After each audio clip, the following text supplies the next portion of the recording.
Vamos falar agora sobre abastecimento de água. Nós recebemos aqui várias mensagens. Eu ontem, inclusive, estive na casa de uma família amiga que estava já desde as primeiras horas da manhã sem água. Inclusive, agora me confirmou aqui que continua sem abastecimento de água ali na região da Jason Quinis, no Paquetá. E outras situações de vários bairros aqui. Stephen, Cerâmica Reis, Águas Claras, Santa Terezinha. Também aqui no Azambuja, no Paquetá, o pessoal está reclamando da falta de água. E para isso nós estamos recebendo aqui a Larissa Bolonomi, que é diretora técnica do SAMAI, para conversar sobre essa situação. O que está acontecendo e se há uma previsão de retorno de abastecimento nessas regiões. Larissa, bem-vinda à Rádio Cidade, bom dia, tudo bem? Bom dia, Valdomiro, bom dia, Rodrigo, bom dia a todos os ouvintes. A gente teve um registro, né, bem grande aí de pessoal com falta de água essa manhã, né? Esse desabastecimento que a gente teve, né, foi em função de melhorias que a gente está fazendo na nossa captação de água bruta ali no Guarani. A gente está fazendo a troca das bombas para bombas mais potentes, né, com uma vazão de captação maior. Toda essa obra ela faz parte do conjunto de melhorias que o SAMAI está executando, que é a ampliação da ETA Central, a adutora de água bruta, né? Todas as obras que vocês já vêm acompanhando há bastante tempo. Então, agora a gente está fazendo a troca dessas bombas e a gente teve que abrir a nossa barragem ali no rio Itajaí-Mirim. Consequentemente, baixou o nível do rio e a gente diminuiu um pouco a nossa vazão da captação. Então, hoje a gente estava com um tratamento um pouco reduzido, ontem, na verdade, né? A gente estava com um tratamento um pouco reduzido, o que acabou gerando um desabastecimento. A gente sabe que a ETA Central é responsável pelo abastecimento de 85% da cidade, né? Então, infelizmente, foi algo mais abrangente, né? Não foi pontual, foi abrangente. A gente já restabeleceu o abastecimento hoje de manhã, ligamos nossas elevatórias, né? Então, gradativamente, o pessoal deve estar recebendo água ao longo do dia. Isso, pois não, Rodrigo. Não, então, só para a gente... Acho que é bom trazer a explicação técnica nesse momento. Nesse momento, o tratamento está funcionando a 100% lá na ETA? Ainda não. Não. A gente ainda está com a vazão um pouco reduzida, né? A gente estima que até meio-dia a gente consiga estar voltando ao normal. Porém, a gente já conseguiu recuperar um pouco os nossos reservatórios, né, durante a noite, o que fez com que a gente conseguisse restabelecer aí o abastecimento para a população. E é bom esclarecer, é somente na área que é atingida pela ETA Central. Isso. É o pessoal dos bairros que usam os sistemas isolados, está normalizado. Está normalizado, que aí é o pessoal do Zantão, Santa Luzia, Limeira, Ribeirão do Mafra e Volta Grande. A gente tem trabalhado desde ontem com manobras, né? A gente tem tentado levar um pouco dessa água, estender um pouco dessa região abastecida pelos sistemas isolados, que a gente chama. Mas, infelizmente, eles têm uma capacidade bem reduzida comparado à ETA Central, né? Então, a gente levou até onde conseguiu para tentar diminuir um pouco o impacto para a população. Essa retomada, Larissa, ela pode acontecer de alguma situação de água mais com turbidez ou algum problema nesse sentido aí? Existe a possibilidade, né? Porque várias regiões a gente teve... As redes elas ficaram secas, né? Então acaba acontecendo sim algum tipo de registro disso, né, de água suja, por questão de que quando retorna, ela acaba limpando a tubulação e levando um pouco de sujeira junto, é natural, né? A gente até orienta às vezes o pessoal, se quiser esperar um pouquinho, né, quem ainda tem alguma reserva individual, se quiserem fechar o relógio ali um pouquinho para conseguir evitar que essa água suja entre, melhor ainda, né? Mas a gente depois, gradativamente, vamos dando algumas descargas na rede, né? A gente não consegue dar agora porque a gente está dando prioridade para o abastecimento, né? Então, só para deixar aí, tá claro, então a tendência é que até o fim do dia, então final de semana a rede está normal. Inicialmente, sim. Porém, eu aproveito a oportunidade já para esclarecer para o pessoal que no dia 27, no domingo, né, a gente vai fazer, vou chamar aqui de dia D, né? Que aí a gente realmente precisa paralisar a captação, né? A gente paralisa, porque a gente vai fazer a ligação efetiva da nova adutora que a gente colocou dentro da captação central, né? E também dessas novas bombas. Então, a gente precisa paralisar o sistema para poder... interligar isso. Então é importante dizer o seguinte, né? Então eu acho que a gente vamos tentar trazer esse recado para fazer uma comunicação. Para os moradores atendidos pela região da ETA, vai ter água hoje e amanhã, porque seria interessante, então, quem tem reservação de água, caixa, deixa a caixa cheia no sábado. Exatamente. Né? Só, vai ter água hoje e amanhã. Deixa a caixa cheia no sábado, que no domingo vai ter uma interrupção com tendência de segunda-feira voltar. Exatamente. A nossa perspectiva é de que até meio-dia a gente retorne o tratamento com vazão ainda reduzida, né? No domingo. No domingo, meio-dia. Mas 100% só mais no final do dia, e aí ao decorrer da segunda o abastecimento volta gradativamente.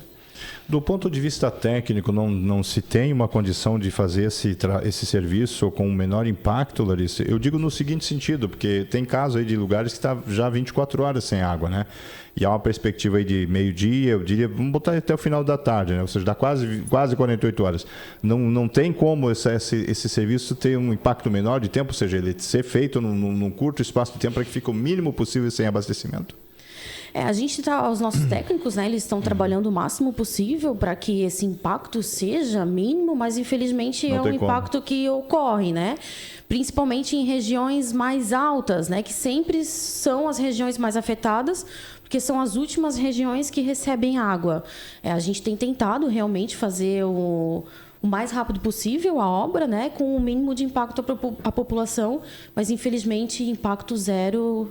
É impossível, né? É impossível. Eu digo isso até porque o cidadão está no direito dele de reclamar, ele está pagando por esse abastecimento e ele quer a água ali, né? Mas, ao mesmo tempo, tem a parte técnica que precisa fazer, até para que você não tenha um colapso ou uma situação pior daqui a pouco, né? Exatamente. A questão do abastecimento emergencial, existe algum serviço, o caminhão-pipa ou algo que o cidadão possa solicitar em alguma situação que ele... Claro, a falta de água é algo essencial para o cidadão, mas eu digo, existe algum suporte que o SAMAI possa dar no sentido de algumas situações poder fazer esse abastecimento de forma emergencial? Nós temos o caminhão-pipa disponível. Nesse momento, a gente está dando prioridade para a escola, posto de saúde, hospital, né? Sim. Mas quem quiser solicitar pode entrar em contato com o nosso atendimento no telefone 3255-0500. A única questão que eu alerto a população, né, é que se for solicitar o caminhão-pipa, informe como que é a condição da caixa d'água, né, se ela é acessível ou não, porque às vezes a gente chega lá e o caminhão não consegue abastecer, né, mas a gente tem o pipa à disposição sim para a população. Eu tenho uma pergunta aqui que chega ali do bairro Limeira, deixa eu ver quem é que está me fazendo, é o Antônio. Ele está dizendo o seguinte, que na rua Rotary Club, a rua Rotary Club, para quem não sabe, fica no loteamento Ciro Gevaerd. Todo feriado e final de semana falta água. Diz ele que todo final de semana e feriado falta água. É alguma situação específica, pontual para aquela região? Ali a região, ela é abastecida por uma elevatória também, né? O SAMAI já está ciente da situação no local. Ali é uma obra que a gente precisa realizar de melhoria de rede na Alberto Miller, para que a gente consiga abastecer melhor o pessoal ali da região. Ali existe uma questão que a Limeira cresceu, a gente sabe que foi um dos bairros que mais cresceu na cidade nos últimos anos, né? E a nossa rede ali hoje, infelizmente, ela já não suporta mais toda essa vazão, principalmente de feriados e finais de semana, que é quando a gente tem um consumo maior da população, né? Então, nesses dias de consumo maior, acaba acontecendo esses desabastecimentos pontuais, né? Agora, eu tenho uma dúvida. Por exemplo, a questão da reservação. Aquele reservatório gigante que tem lá no SAMAI, né? Ele sempre anda cheio e aquele reservatório é capaz de sustentar por quanto tempo o abastecimento, por exemplo?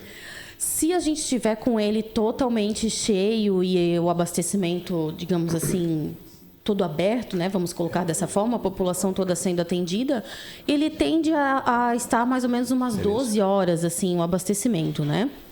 Vocês mantêm sempre ele cheio? A gente mantém ele sempre cheio porque a gente não pode esvaziar ele, né? Existe uma questão técnica de que os reservatórios eles não podem ser totalmente esvaziados, né? Então a gente precisa manter uma camada de água mínima dentro do reservatório para que não ocorra entrada de ar ou coisas nesse sentido que possam prejudicar e aí a gente não consegue mais recuperar depois, né? Então a gente tem toda essa logística também ali da questão de cuidar da reservação. O nosso amigo Cláudio está informando aqui até um tema sobre a questão de um equipamento que vai ser trazido na semana que vem, né, Larissa? Isso pode gerar aí um certo transtorno no trânsito. Que equipamento é esse e quando é que ele vai ser trazido? Isso. Hoje, na segunda-feira vai chegar a nossa primeiro módulo da nossa ETA central, né? Como eu falei, a gente está com várias obras aí de melhoria na ETA. Inclusive, aproveito para informar que esse transtorno que a gente está tendo hoje também é para uma melhoria, né? Então, infelizmente, é um transtorno temporário, mas que é para a gente melhorar o nosso abastecimento depois. Na segunda-feira, então, a gente entrega os primeiros 2 módulos da ETA. Os outros 2 estão previstos para o dia 13 de maio. Como eles são equipamentos, são tanques grandes, né, que fogem da dimensão habitual de transporte, né, principalmente por questão de altura e largura, ele pode acabar prejudicando um pouco o trânsito, né? Só que a gente está com uma logística, tanto com Guarda, Celesc, provedores de internet, a gente conversou com todos para termos o apoio. A previsão é de que o transporte inicie por volta das 5 ou 6 horas da manhã em frente ao Motel Deoro e se adentre à cidade e chegue na ETA por volta de umas 8 horas da manhã, né? Então, ele passa ali pela rodovia Antônio Raio, entra no SESI, pela Augusto Lesser ali, Maluche, e vai até a nossa estação central. É uma estrutura grande, então? É uma estrutura bem grande, isso. Ela tem aproximadamente 5 metros de altura por 5 metros de largura. E aí demandou toda essa logística aí. E eu bem no horáriozinho complicado também, né? Aquele horário ali de 7 da manhã que o trânsito fica complicado, né? A gente teve aproveito para dizer que a gente teve toda uma conversa com a Guarda, né? Foi tudo acordado com todos os órgãos envolvidos, assim, né? Para que a gente tivesse o mínimo de impacto possível. Então, aproveito até para informar o pessoal, né? Para que quem consiga usar uma rota alternativa tente dar prioridade para a Avenida Beira Rio, ao invés de utilizar a rodovia Antônio Raio. O meu amigo Fábio está fazendo, ver se eu entendi. Se eu não entendi, a Larissa vai entender, porque ela é técnica, né? Ele diz o seguinte, pergunta por que não fazem a construção de postos artesianos, assim como fez a Semasa de Itajaí, na entrada do Limoeiro, poço artesiano que pressuriza a água, aí ele cita aqui o nome do local, assim. Poço artesiano, como é que existe de o SAMAI construir esses poços artesianos? Como é que funciona isso? A gente tinha poços, né? Tínhamos um no Batês e um Dom Joaquim, só que a vazão do poço ela é tão pequena que não dá conta. Não dá conta. Sendo bem sincero, para a gente não é muita vantagem optar por essa tecnologia, porque a gente precisa de vazão maior, né? Então, a gente prefere investir em captação no Rio Itajaí-Mirim ou em algum outro manancial, como é dos sistemas isolados, do que a questão do poço. Pode não, Rodrigo? Não, eu só queria tomar uma dúvida. Como é que está a situação daquele reservatório lá na região do Bruxal, que vai ser levado para aquela área lá, um pouco mais distante, que é uma área que era da Mitra, se eu não me engano, né? Isso mesmo. Como é que está aquela questão lá? O transporte dele já foi feito, né? Ele foi todo desmontado em partes, ele foi transportado e agora a empresa que ganhou a licitação, ele está sendo remontado, né? Ele está sendo soldado novamente, ele está nessa etapa de montagem. Tem prazo para que seja colocado em funcionamento? Hoje, mais ou menos uns 30 dias. 30 dias 30 já. dias, isso. Vai ser rápido. Muito bem. Mais alguma informação, de repente, dessa questão de abastecimento que a gente deixou passar? Ou seria isso, Larissa? Não seria isso, eu só gostaria de reforçar, então, para o pessoal, né? A gente sabe que diversas regiões tiveram um problema de abastecimento, mas é por uma melhoria nossa, né? A gente está investindo bastante para melhorar o abastecimento da população, ampliar a nossa capacidade de tratamento. Eu entendo que é um transtorno, muitas vezes, para a população, mas eu gostaria da compreensão de todos, né? Porque é para uma melhoria futura. E relembro também, então, né, da entrega da nossa ETA na segunda-feira e solicito para que quem possa utilizar a Avenida Beira Rio ao invés da Antônio Raio, que utilize essa rota alternativa para não ter congestionamento, problemas no trânsito ou algo nesse sentido.